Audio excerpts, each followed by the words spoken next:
Shalom, shalom, c'est encore moi, le prophète Elishama.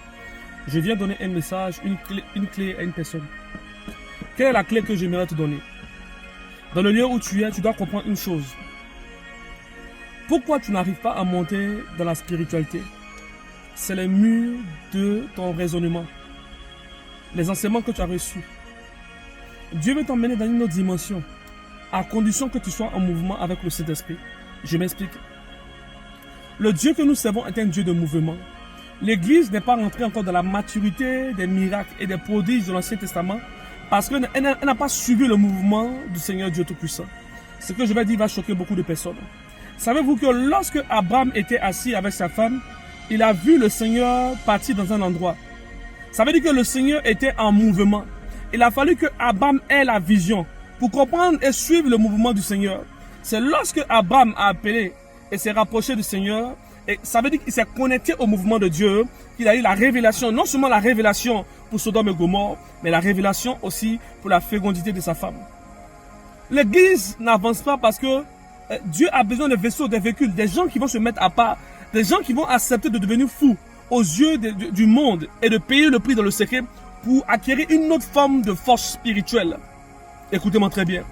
Il y a eu au moins plus de 300 ans, un peuple qui s'est mis à prier pour sortir d'esclavage, pour sortir de l'oppression d'Égypte. Alors, pendant qu'il priait, il y avait des prophètes. Il y avait la servante de Dieu, la sœur de Moïse, qui était aussi prophétesse, n'est-ce pas? Mais on n'a jamais entendu dire que Dieu a appelé la servante de Dieu pour dire, viens, tu vas libérer mon peuple. Ce que je vais vous dire va vous choquer. Dieu n'a pas appelé n'importe qui. Dieu a appelé Moïse, un homme qui était déjà spirituellement établi d'avance. Voilà pourquoi quand tu demandes l'onction et tu demandes la dimension, si tu n'as pas la connaissance alignée avec la dimension que tu réclames, que tu demandes à Dieu, tu risques de combattre cette propre dimension. Je te parle en tant qu'un homme très profond. Et ce que je dis, je pèse un peu les mots. Qu'est-ce qui s'est passé? La Bible déclare que Moïse est allé sur la montagne. Et lorsqu'il est allé sur la montagne, cette montagne déjà était une montagne surnaturelle. Qu'est-ce qu'il va voir? Il a vu un buisson ardent. Et une voix parler à travers le buisson ardent. Je disais dans l'une de mes vidéos que Moïse n'a pas fui. Pourquoi? Parce que c'était un initié. Écoutez, tu peux être chrétien, mais il ne faut pas être fanatique. Il faut aussi te cultiver.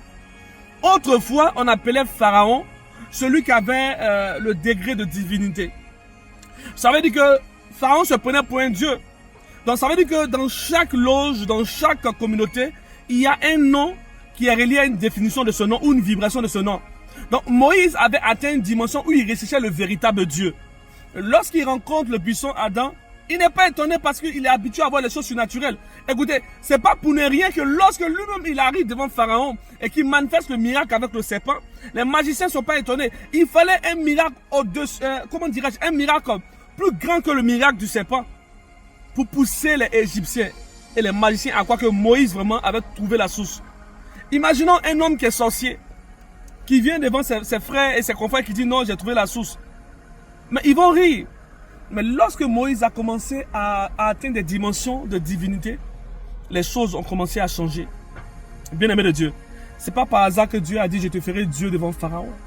Parce que c'était une bataille de divinité. C'était une bataille de divinité. Il y a des choses que tu demandes à Dieu où tu n'as pas le bagage intellectuel, spirituel pour recevoir. Je me rappelle à une époque où je jeûnais, où je priais. Et chaque fois que je jeûnais 40 jours de jeûne, et j'arrivais et je voyais des lions et je voyais des aigles. Mais ce qui m'effrayait, c'est que quand je voyais un lion, je fuyais. Je voulais sortir même de la vision parce que je pensais qu'ils allaient me dévorer. Jusqu'au jour où j'ai perçu le secret. Jusqu'au jour où j'ai perçu le secret. Et depuis ce jour, je n'ai plus peur de lion dans le spirituel. Et j'ai reçu un manteau, j'ai reçu une puissance, j'ai reçu une onction. Donc cela veut dire que dans le lieu où tu es, tu as demandé des grandes choses à Dieu. Dieu veut te parler et tu dis c'est le diable.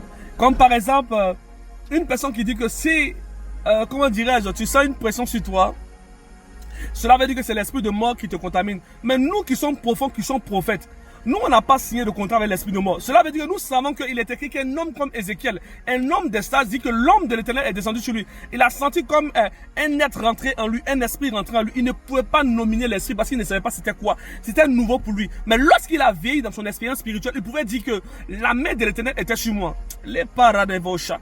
Quand tu es débutant dans les choses de Dieu, tu commences à les combattre. Pourquoi? Parce que tu fais bien, tu es prudent, tu ne veux pas pécher. La Bible déclare que l'homme de Dieu, Ézéchiel, va dire, lorsqu'il voit les lions, il voit les aides, il dit, j'ai vu les animaux. Ils ne pouvaient que les baptiser des animaux. Pourquoi? Parce qu'ils ne savaient pas que c'était des êtres supérieurs, des êtres vivants, des êtres surnaturels. Mais lorsqu'il grandit maintenant dans la vision, il va les appeler maintenant les êtres vivants.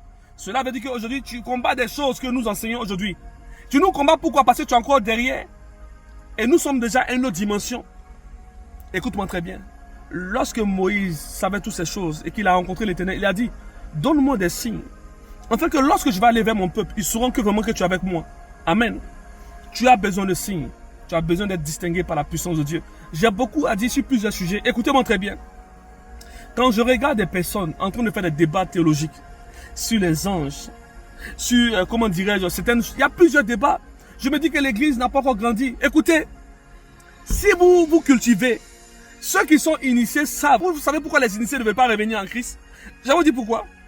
Parce que quand tu rentres en loge, on t'enseigne les mystères de comment Hitler a pu ascensionner pour avoir des forces. Il a fait des rencontres. Donc, dès l'instant où il a fait des rencontres, il a ouvert des portails. C'est des choses que vous ne savez pas. Mais ce que vous ne savez pas, c'est que même dans la Bible que vous voyez, il y a des gens qui connaissaient les portails. Élie avait la capacité de disparaître. Élie avait des mots de pouvoir, des mots de vibration.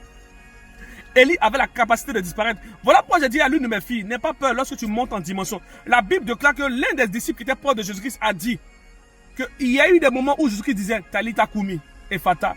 Dans la Bible, vous allez voir que chacun a donné une définition de Jésus-Christ en fonction de sa mémoire. Mais il y a des versets où on parle des mots de pouvoir que Jésus-Christ a libérés.